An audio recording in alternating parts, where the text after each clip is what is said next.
Hello everybody, welcome to Digital Hammurabi. In case you've not been with us before, my name is Megan Lewis and I will be your host today. And I am talking to Heba Abd el Gawad, who is an Egyptian Egyptologist working in the United Kingdom. She's a PhD student at Durham University and is currently stationed in London at the University College working on a project called Egypt's Dispersed Heritage, which I think sounds fascinating. So Heba, hello, welcome. Thank you very much for joining us. Hi, lovely to meet you too. Lovely to talk to you as well. Would you mind just giving us a bit of background about yourself and how you got into the field? It's a bit, I don't know. It is a long story, but but I can make it short for you. So I think that usually you might think that being an Egyptian can make you easily fascinated about ancient Egypt and archaeology and everything, but it's not the case because of the current, let's say, economical and social conditions. Maybe archaeology wouldn't be the best route that people tend to go to, and that maybe I did fail my parents' aspiration by becoming an Egyptologist, especially my dad. Was so keen on me becoming like a doctor like himself, and I didn't. So that's the failure part of the story. No, but I think I've been always fascinated. Obviously, growing up, being an Egyptian and growing up in Egypt myself, but there was something that I was usually like. I wouldn't say concerned, but that usually fascinated me is like just what happened, what went wrong, because we're usually kept on being told about the past and the glorious past that Egypt had. And sometimes, given the modern times and looking around you, you would wonder, like, because of how so much glorious the history is being told in terms of obviously only the pharaohs and the elite, you never get to know about the miseries that the ancient Egyptians had, those who were the ordinary people. You never get told about them. So you would think that this was all like glory and no grim at all. So growing up in modern Egypt, it made me always think what happened? What's going on? And I was interested to know that, like, obviously the pride or being proud of how, like, there is a whole field of science that is based on your country, only to realize that it's only based on the ancient side of my country, not the full span of its history. So I think that this was mainly my motivation for getting into Egyptology. And luckily, the degree, as it's taught in Egypt, we get taught the full span of Egypt's history rather than the like how it's taught in the Western scholarly tradition. So yeah, you start and end with the pharaohs, and there's nothing else. Yeah, after that's that. it. And then yes, once Alexander the Great stepped in, Egyptology stepped out. So so yeah, that's fantastic. Thank you. I actually initially contacted you because I saw an article about an exhibition you curated at the Petrie Museum, which was called "Listen to Her," I think, which was taking modern Egyptian women. And kind of juxtaposing their experience with ancient artifacts, which seems very much to speak to what you're talking about. The fact that there's this seems to be this massive disconnect between the ancient history and modern life. Yeah. Can you talk a little bit about that particular project? Yes, that is again another frustration. It's all frustrations in my career. No, but I don't know. I feel that whenever I'm inside an ancient Egyptian gallery, I feel like nothing in it talks to me, or like it's just I feel disconnected myself. It's not the image of ancient Egypt that I have in my head, or the perception or the meaning of ancient Egypt that I have. And obviously there is this assumption, the disconnection, or at least the isolation, that the study of ancient Egypt, the Western fascination by ancient Egypt, or how ancient Egypt was set up, let's say, in modern scholarship and in modern minds, let's say, even for the public, that it has nothing to do with modern Egypt. It's a fantasy. It's a concept rather than a culture that obviously goes through waves of change and multi-layered, and it shouldn't stay untouched. But the image that you get from visiting an ancient gallery, that first of all you'd go that ancient Egypt doesn't even like it wouldn't be in the gallery for Africa. It wouldn't be in the gallery for the Near East. It's a gallery by itself. It's isolated. Right? It's often by itself. And I think that this is also a very distorted image of what Egypt makes. And it makes us modern Egyptians and the other layers of Egyptian history totally invisible, totally irrelevant to the world. So it's only Egypt that is relevant to human history, but the ancient past. Let's say Coptic Egypt is not very much relevant to human history, or Islamic Egypt is not, or Islamic history in general, or Christianity in general, or even the medieval history of Egypt is not relevant to the world. So it's a very exclusive way of looking at things. And there is a wave of the rise of women history today, and looking into women history in the way of like bringing justice back to women, like giving them more voice. But I find it also biased in the sense that there is so much focus on Western women history, that's to begin with. There is also so much focus on elite women, on those women who like broke the glass ceiling, those who like the Nobel laureates, those who had massive activism that something that you can't miss. And this is a very, again, Western view of how a pioneering history should be. Because in the end, it's the millions of ordinary people that actually make the history in the end. It's their own struggle and activism.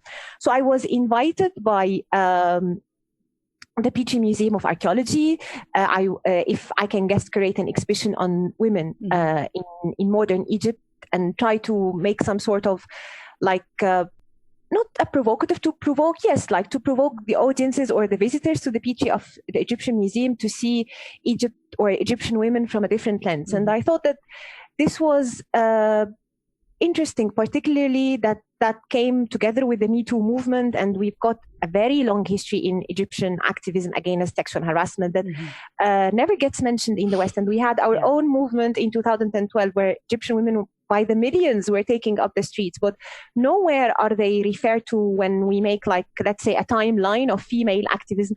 Nowhere would Egyptian and Middle Eastern women activism be mentioned in the world, in the world perception. And also, I think that while perhaps feminism or the problems that are facing women are universal, but I think that the way to solve them should be at least very local and very personal to them. And at times there is also the stereotypes, the stigmas of someone like myself being veiled, how immediately when someone sees me would think I'm oppressed or whatever, and would deny me the choice of defending my own personal choice or defending myself, because of how there is also another Western view of how a feminist or an activist should look like or should believe in, let's say. So it was my own, it was mainly coming again from my own personal frustration with all the stories that I wish that are told in a museum, and I think that should be told in a museum. And through 6 stories of personal and also collective women, I tried, there were panels on the walls to bring more of the struggles of Egyptian women and their own very particular individual way of activism. But also there was a very nice reminder of the millions of Egyptians who are still in Egypt, but who museums in the West should be responsible to and have to make some sort of special relationship with.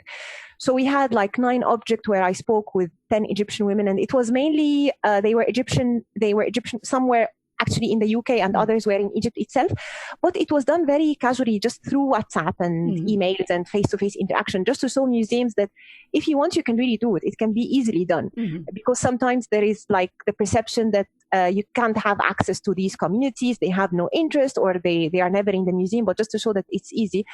But one of the things that I was again trying to work around is how archaeology is not only about interpretations, the scientific interpretation of what an object purpose was, but it's also the emotional side of an object. How would you feel once you immediately are in the presence of an ancient Egyptian object if you are Egyptian? So we got 9 objects that we believe Egyptologically that they have some female connotations, and I just showed them. I shared the pictures with the women that I was working with. Just asked them, how do you feel about these? What do you want to say? Just freely, like I don't even, because usually there is also the perception whenever you invite source communities or for consultations or for some sort of focus groups, you tend to rely on how we need to have their traditional knowledge. Like it's again a very Western way of seeing things, because immediately an object doesn't have to reference knowledge as much as it also provokes emotions. And the way a source community or someone who believes that this is part of their own being, their own history, feel about an object, I think, and I believe, is different than someone who doesn't have this emotional link with the objects can have. I'm not saying that being not a source community, you don't relate emotionally to objects. You do, but it's a different type of emotion, and I was really interested in bringing this up. That's fantastic. Thank you. Do you see more of an effort by museums to engage with source communities, or do you think it's still very much something that is considered too difficult, too expensive, or just not worthwhile? I think the problem is there is a misconception of what counts as source communities or what counts as communities that we have to connect with when it comes to defining which collections belong to which communities. So there is usually the perception that if it's what the museum tends to define, or the Western conception of typology or labeling, anthropological collections or ethnographic collections, they are the ones that the museum feels that they are more under pressure of connecting with the source communities. But archaeological collections, let's say, coming from particularly Egypt and the Near and Middle East, because of, again, the perception that we are not perceived as source communities, museums don't feel that they are obliged to make any connections with us, because they don't feel it belongs. They don't believe that we have this source link, that we are the source, or that we are indigenous. And this is, again, part of the bias towards the Near and Middle East in general, not particularly Egypt. I don't have a lot of experience with this, but the sense I get from Assyriology is similar. Not necessarily all Assyriologists, but there seems to be, especially in older scholarship, an understanding that actually the people who produced the artifacts that we have in Western museums are very different and separate from the people who currently inhabit that geographical landscape.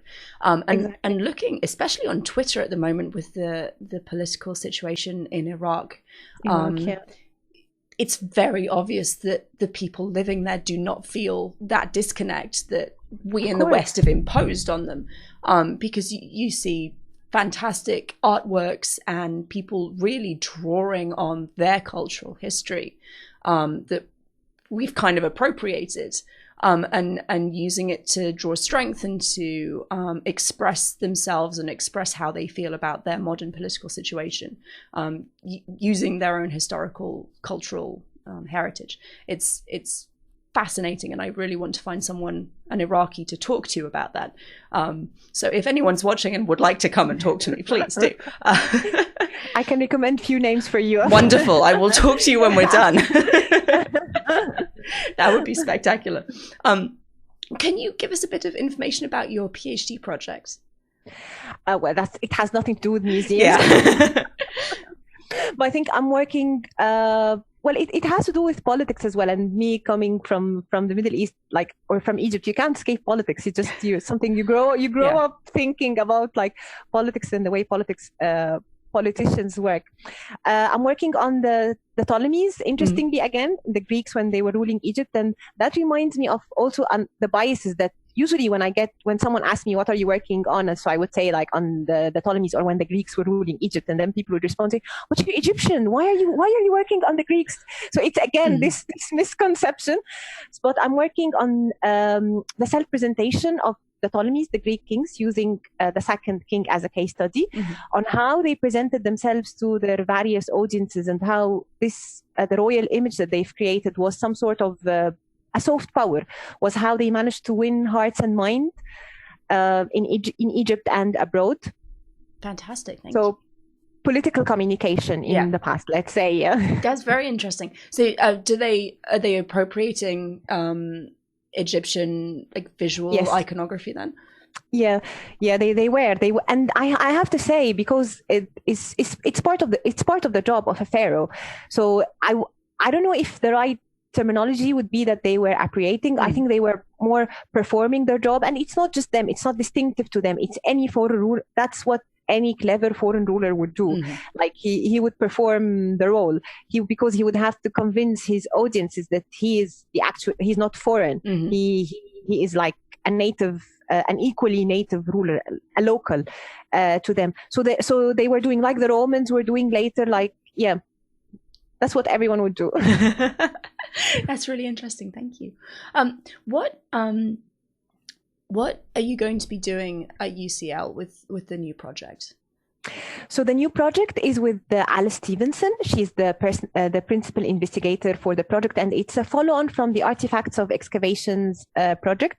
And that was a very interesting research project looking into the collection and distribution of find by British archaeologists, or like British archaeology in general, between 1880 until 1980.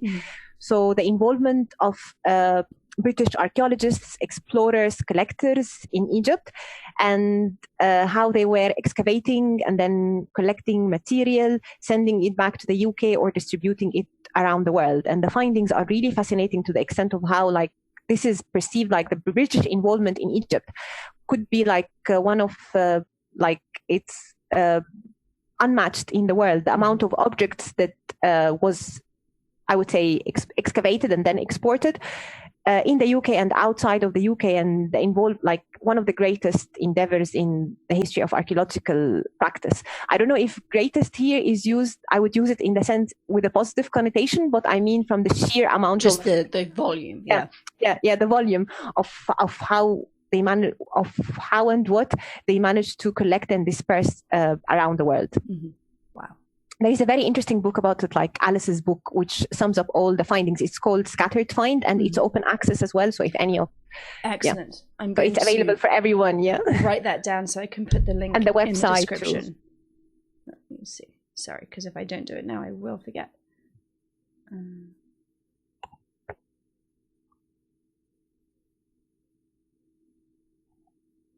Excellent. Thank you.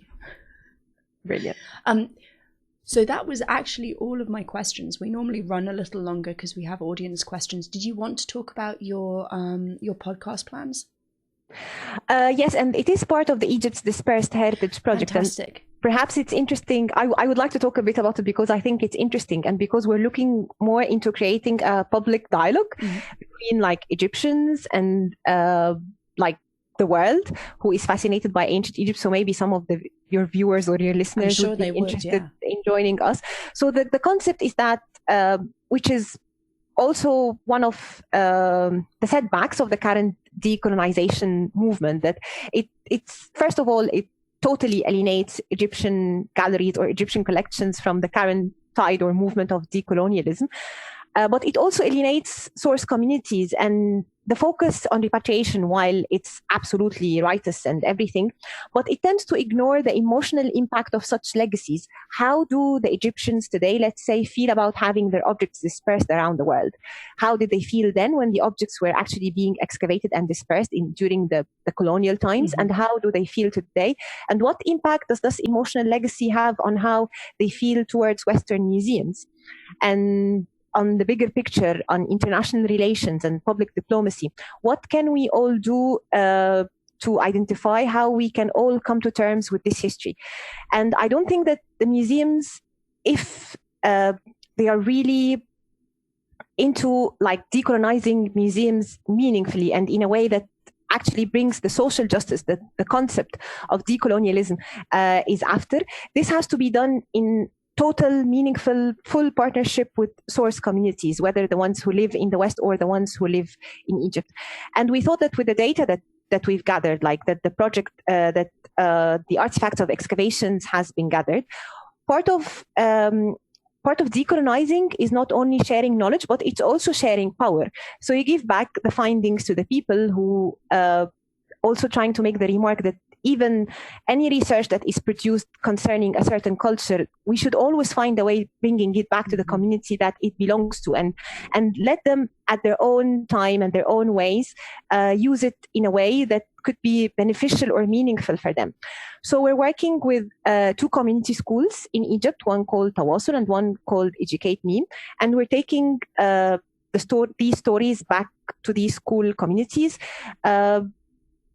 discussing with them how they can make the best use of it, how we can include those stories in the Egyptian curricula, how we can use it to build social inclusion within Egypt itself, if this sense of pride would help these community schools, because they are 2 community schools that come from very deprived places, 2 very deprived neighborhoods in Egypt itself.